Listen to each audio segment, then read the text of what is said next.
So, ఇక్కడ మనం XL open చేసాము. ఇదేంటంటే 2007 వెర్షన్. మీరు క్లియర్‌గా అబ్జర్వ్ చేస్తే ఇక్కడ మనకి ఎక్సెల్ షీట్‌లో ఇక్కడ షీట్ 1, షీట్ 2, షీట్ 3 అని చెప్పి 3 షీట్స్ ఉన్నాయి. ఓకే. ఇక్కడ ఏంటి అంటే మనం ఎంఎస్ వర్డ్ తీసుకున్నప్పుడు మనకి ఎంఎస్ వర్డ్‌లో డాక్యుమెంట్ ఉంటుంది. రైట్? అంటే గ్రూప్ ఆఫ్ పేజెస్‌ని మనం డాక్యుమెంట్ అంటాం. సేమ్ ఇక్కడ కూడా అంతే గ్రూప్ ఆఫ్ సెల్స్ అలా మనం ఇంక్రీజ్ అయ్యే కొద్దీ ఇక్కడ మనకి షీట్స్ అనేవి ఫామ్ అవుతాయి. అండ్ గ్రూప్ ఆఫ్ షీట్స్‌ని మనం వర్క్ బుక్ అంటాం. ఇది వర్క్ బుక్. ఓకే. ఈ మొత్తాన్ని ఎక్సెల్ మొత్తం ఫైల్‌ని వర్క్ బుక్ అంటాము. ఆ వర్క్ బుక్‌లోనే అగైన్ మనకి ఇక్కడ షీట్స్ అనేవి ఉంటాయి.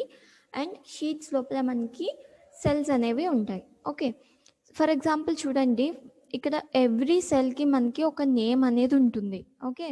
ఫర్ ఎగ్జాంపుల్ ఫస్ట్ సెల్ నేను సెలెక్ట్ చేశాను. షీట్‌లో ఉన్న ఫస్ట్ సెల్‌ని సెలెక్ట్ చేశాను. సో, దాని నేమ్ అనేది ఇక్కడ మనకి కనిపిస్తుంది. అదేంటి అంటే ఆ ఏరియాని మనం నేమ్ బాక్స్ అని పిలుస్తాం. ఓకే. అక్కడ ఏమని కనిపిస్తుంది నేమ్ మనకి A1 అని ఉంది. ఓకే. సో, ఇక్కడ మీరు అబ్జర్వ్ చేస్తే మనకి కాలమ్స్ ఉన్నాయి. ఎవ్రీ కాలమ్‌కి ఒక లెటర్‌తో రిప్రజెంట్ చేశారు. ఓకే. ఏ, బి, సి, డి అలా. అలా మనకి ఎన్ని కాలమ్స్ ఉంటాయి అంటే మనకి టోటల్‌గా ఎక్స్ఎఫ్‌డి. ఓకే. ఎక్స్ఎఫ్‌డి కాంబినేషన్స్‌లో ఎన్ని కాలమ్స్ అయితే ఉంటాయో అన్ని కాలమ్స్ ఉంటాయి. ఫర్ ఎగ్జాంపుల్ ఏబీ నుంచి అలా స్టార్ట్ అయింది కదా! జెడ్ అవ్వగానే మనకి ఏఏతో స్టార్ట్ అవుతుంది. అలా సేమ్ మనకి ఎక్కడి వరకు వస్తుంది? ఎక్స్ఎఫ్‌డి వరకు వస్తుంది. అంటే అన్ని కాలమ్స్ ఉంటాయి. ఎక్స్ఎఫ్‌డి, ఏబీ అలానే నెక్స్ట్ ఏజెడ్ అయిపోయిన తర్వాత బీఏ నుంచి స్టార్ట్ అవుతుంది. సో, అలా టోటల్‌గా మనకి ఎక్స్ఎఫ్‌డి కాంబినేషన్‌లో ఉండే కాలమ్స్ అనేవి ఉంటాయి. ఓకే. నెక్స్ట్ వచ్చేసి రోస్ మీరు అబ్జర్వ్ చేస్తే ఇక్కడ మనకి 1, 2, 3తో రిప్రజెంట్ చేసాం. టోటల్‌గా అలా మనకి ఎవ్రీ షీట్‌లో ఎన్ని రోస్ ఉంటాయంటే 1048576. ఓకే. అంటే మనకు ఉండేవన్నీ 1048576 రోస్ ఉంటాయి. అలానే ఎక్స్ఎఫ్‌డి కాలమ్స్ అనేవి ఉంటాయి. ఓకే. సో, ఇప్పుడు మనం ఏ సెల్‌లో ప్రెస్ చేస్తే ఆ సెల్ నేమ్ అనేది మనకి ఇక్కడ డిస్‌ప్లే అవుతుంది. సో, చూడండి ఇక్కడ మనం ఈ సెల్‌లో సెలెక్ట్ చేసాం కదా! ఇది ఎక్కడుంది? హెచ్ కాలమ్‌లో ఉంది. అలానే 13 రోలో ఉంది. సో, ఈ నేమ్ బాక్స్‌లో ఏం చూపిస్తుంది? H13 అని చూపిస్తుంది. అలానే మీకు ఇక్కడ కాలమ్ అంటే ఏ కాలమ్ ఆ సెల్ ఏ కాలమ్ ఏ రోకి సంబంధించిందనేది మీకు ఇక్కడ ఆరెంజ్ కలర్‌లో ఇక్కడ హైలైట్ అయ్యి కనిపిస్తుంది. ఓకే. ఇది టోటల్‌గా వర్క్‌షీట్ యొక్క అపియరెన్స్. రిమైనింగ్ అన్నీ కామన్ మనకి. అంటే దీన్ని టైటిల్ బార్ అంటాము. నెక్స్ట్ ఇది మెనూ బార్. అందులో మనకి రిబ్బన్స్ ఉన్నాయి. రిబ్బన్స్‌లో గ్రూప్స్ ఉన్నాయి. గ్రూప్స్‌లో మళ్ళీ ప్రాపర్టీస్ అనేవి ఉన్నాయి. ఓకే. నెక్స్ట్ వచ్చేసి మనకిది ఇక్కడ కనిపిస్తుంది కదా! ఇది నేమ్ బాక్స్. ఇది వచ్చేసి ఫార్ములా బార్. అంటే మనం ఎక్సెల్ అనేది ఎందుకు యూజ్ చేస్తాం ఎక్కువ? మనం ఏదైతే అక్కడ డేటాను ఎంటర్ చేసినామో ఆ డేటా మీద కాలిక్యులేషన్స్ అంటే కొన్ని ఆపరేషన్స్ అనేవి పెర్ఫార్మ్ చేస్తామన్నమాట. సో, ఆ ఆపరేషన్స్ చేసేటప్పుడు మనం యూజ్ చేసే ఫార్ములాస్ ఉంటాయి కదా! ఆ ఫార్ములా అనేది మనకి ఇక్కడ డిస్‌ప్లే అవుతుంది. ఓకే. ఇంక ఇక్కడికి వచ్చేసరికి కింద మనకి షీట్స్ అనేవి ఉంటాయి. ఒకవేళ మీకు ఇంకా షీట్స్ కావాలి అనుకుంటే మీరు యాడ్ చేసుకోవచ్చు. మనకి డిఫాల్ట్‌గా మాత్రం షీట్ 1, షీట్ 2, షీట్ 3 అని 3 షీట్స్ ఉంటాయి. మీకు ఇంకా షీట్స్ కావాలనుకుంటే ఈ ఐకాన్ మీద క్లిక్ చేస్తారు. సో, క్లిక్ చేస్తే మీకు షీట్ 4 అనేది వస్తుంది. నెక్స్ట్ క్లిక్ చేస్తే షీట్ 5. సో, అలా మీకు ఎన్ని షీట్స్ కావాలనుకుంటే అన్ని షీట్స్ అనేవి మీరు క్రియేట్ చేసుకోవచ్చు. అలానే మీకు ఇక్కడ జూమ్ ఇంకా వ్యూ అంటే ఇది ఏ వ్యూలో ఉండాలి అనే ఆప్షన్స్ కూడా ఉంటాయి. ఓకేనా? ఇది టోటల్ అండ్ ఇక్కడ టైటిల్ బార్‌కి వచ్చేసరికి మీకు ఇక్కడ మనం ఇంకా నేమ్ ఇవ్వలేదు కాబట్టి, సేవ్ చేయలేదు కాబట్టి ఇది బుక్ 1 అని చూపిస్తుంది. ఒకవేళ మనం దీనికి ఏదైనా నేమ్ ఇచ్చి సేవ్ చేస్తే ఆ నేమ్ అనేది ఇక్కడ డిస్‌ప్లే అవుతుంది. ఓకే. అలానే ఇక్కడ చూస్తే ఇది customize to quick access tool bar. ఇందులో మనకి షార్ట్ కట్స్ అనేవి ఉంటాయి. నెక్స్ట్ వచ్చేసి ఇది ఆఫీస్ బటన్. ఇక్కడ క్లిక్ చేస్తే మనకి డిఫాల్ట్ ఆపరేషన్స్ అనేవి ఫైల్ ఆపరేషన్స్ అనేవి ఉంటాయి. ఇక్కడ మనకి మెనూ బార్‌లో ఎన్ని ఉన్నాయి టాబ్స్ అనేవి టోటల్‌గా 7 టాబ్స్ ఉన్నాయి. సో, ఫస్ట్ టాబ్ ఏంటి హోమ్, తర్వాత insert tab, page layout tab, formulas tab, data tab, preview tab and view tab. So, again మనం ఈచ్ టాబ్‌లో మనకి కొన్ని గ్రూప్స్ ఉన్నాయి. హోమ్ ట్యాబ్లో ఏముంది? Clipboard group, font group, alignment group, number group, styles group, cells group and editing group. అలానే ఇన్సైట్లోకి వచ్చేసరికి tables group, illustrations group, charts group, links group, text group.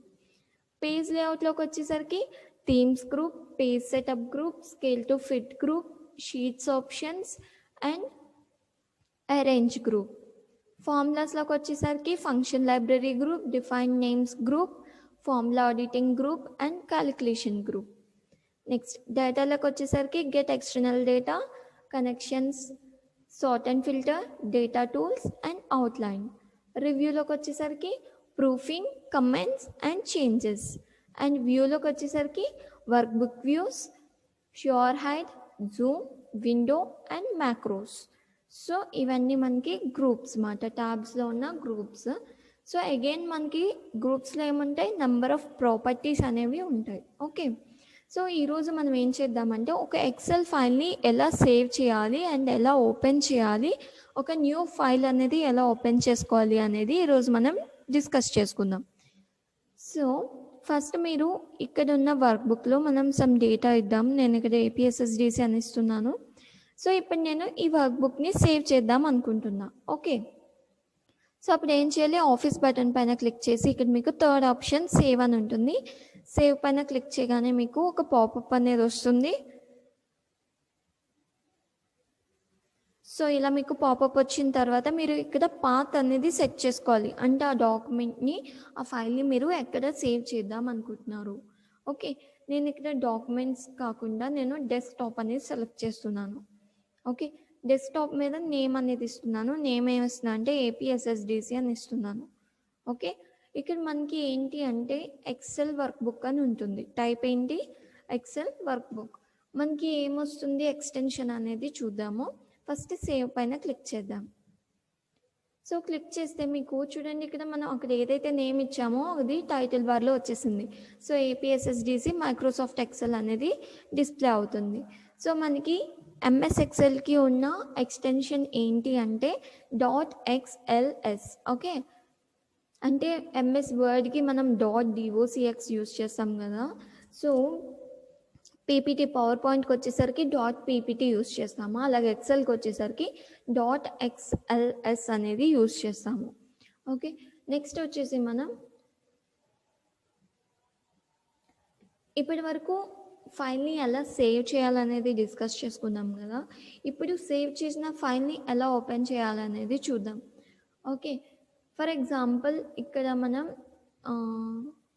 Again మనం ఈ ఫైల్ని క్లోజ్ చేసేసి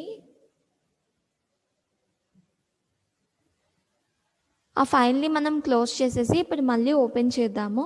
సో నేను ఇక్కడికి విండోస్లోకి వెళ్తున్నాను, స్టార్ట్ మెనూలోకి. సో ఇక్కడ నేను ఏం చేస్తున్నానంటే ఎక్సెల్ అని టైప్ చేస్తున్నాను. టైప్ చేసి మనం మైక్రోసాఫ్ట్ ఆఫీస్ ఎక్సెల్ 2007 అనే దానిపైన క్లిక్ చేస్తాను. సో అప్పుడు నాకు ఏమవుతుంది? ఎంఎస్ ఆఫీస్ 2007 వెర్షన్ అనేది ఓపెన్ అవుతుంది. సో ఇప్పుడు నేను ఏం చేస్తున్నానంటే ఇక్కడికి వెళ్ళి ఇక్కడ ఓపెన్ పైన క్లిక్ చేసి మనం పాతైనా సెట్ చేసుకోవచ్చు. లేదంటే ఇక్కడ రీసెంట్ డాక్యుమెంట్స్ అని ఇక్కడ మనం రీసెంట్గా ఏమైతే సేవ్ చేసుకున్నామో లేదంటే రీసెంట్గా ఏమైతే ఫైల్స్ ఓపెన్ చేసామో ఎక్సెల్ ఫైల్స్ అవన్నీ ఇక్కడ డిస్ప్లే అవుతాయి. సో అందులో మనం దేని మీద క్లిక్ చేస్తే మనకు ఆ ఫైల్ అనేది ఓపెన్ అవుతుంది. సో ఫస్ట్ ఈ ఫార్మాట్ చూద్దాం, తర్వాత ఓపెన్లోకి వెళ్ళి ఎలా చేయాలనేది చూద్దాం. సో ఏపీఎస్ఎస్డిసి పైన క్లిక్ చేస్తున్నాను. సో చూడండి మనకి ఆ ఫైల్ అనేది ప్రాసెస్ అవుతుంది. ప్రాసెస్ అయిన వెంటనే మనకి ఫైల్ అనేది ఓపెన్ అవుతుంది.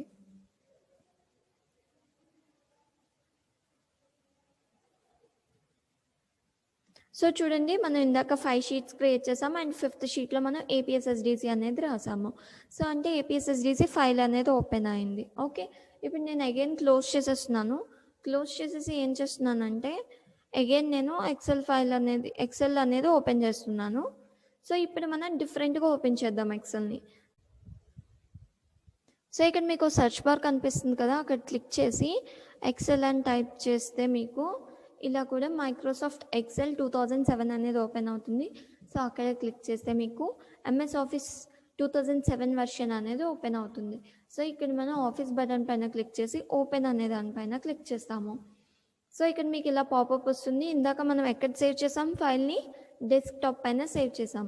సో అగైన్ డెస్క్టాప్ పైన క్లిక్ చేసి మీరు అక్కడ మనం సేవ్ చేసిన ఫైల్స్ డెస్క్టాప్ మీద ఏవైతే ఎక్సెల్ ఫైల్స్ ఉన్నాయో అవన్నీ డిస్ప్లే అవుతాయి. అందులో ఏపీఎస్ఎస్డిసి పైన క్లిక్ చేసి ఓపెన్ పైన క్లిక్ చేయగానే మీకు ఆ ఫైల్ అనేది ప్రాసెస్ అయ్యి ఓపెన్ అయిపోతుంది.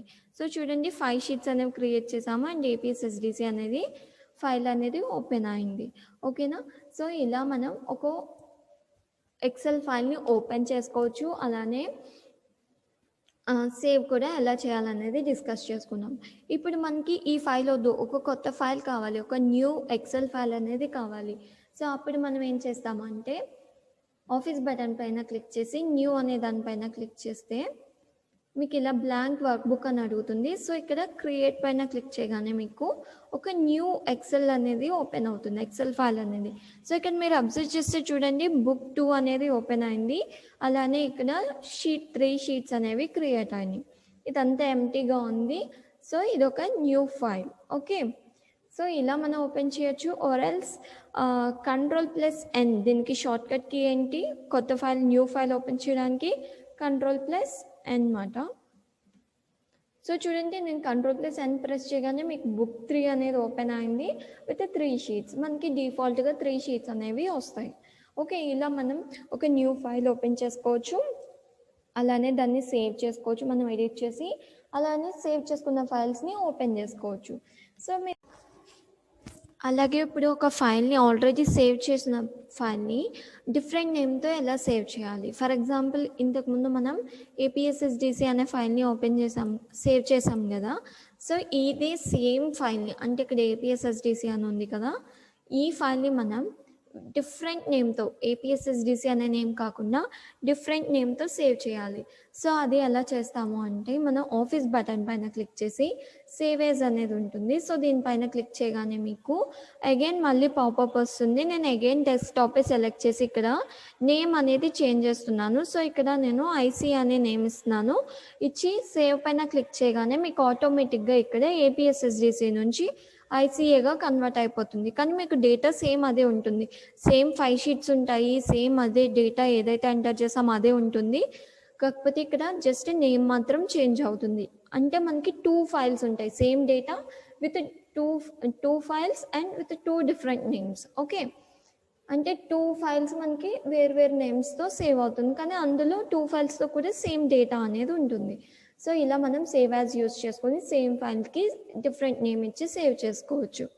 ఓకే స్టూడెంట్స్, మీకు ఏమైనా డౌట్స్ ఉంటే కింద కమెంట్ బాక్స్లో టెక్స్ట్ చేయండి. Thank you students.